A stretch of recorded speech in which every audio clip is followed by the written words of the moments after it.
tuloy-tuloy ang ulan sa inyong lugar, ganito gawin sa pagkain ng mga manok nyo. Panoorin. Ito yung pagkain nila, Integra 3. Isang takal. Yan. Dagdagan pa natin ng kalahati. Kalahati.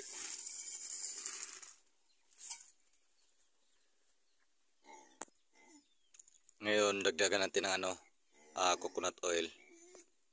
Ayan.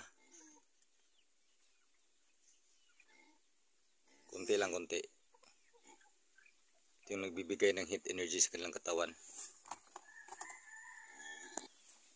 Haluin natin mabuti yan. Haluin mabuti. Ayan, nahalo na yung coconut oil. Ito na, ready natin itong pagkain sa ating mga manok. Ayan, makain na.